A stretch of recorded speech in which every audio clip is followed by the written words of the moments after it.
একই নিয়মে সবসময় চলা যায় না বললেন ডক্টর মোহাম্মদ ইউনূস।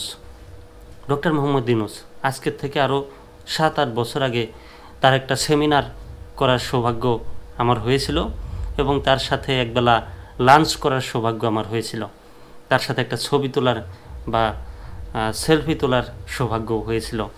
তো আজ থেকে 7-8 বছর আগের তার এই একই বক্তব্য ছিল যে নতুন কিছু করতে হবে, দেশের তরুণরাই আগামী দিনের ভবিষ্যৎ।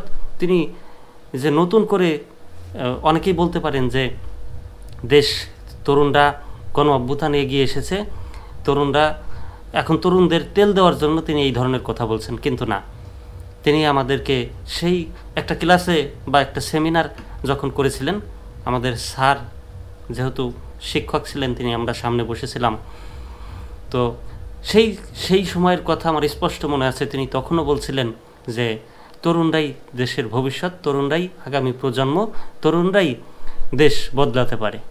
আসলেও তো তাই। একই নিয়মে কতদিন নতুনত্বর ছোঁয়া পেতে মন চায়, কার না মন চায় বলেন। বিস্তারিত পূর্ব দেশ রূপান্তরের খবর। প্রধান উপদেষ্টা ডক্টর মোহাম্মদ ইউনূস বলেছেন, একই নিয়মে সব সময় চলা যায় না, দেশ বদলাতে চাইলে পরিচালনার পদ্ধতি বদলাতে হবে।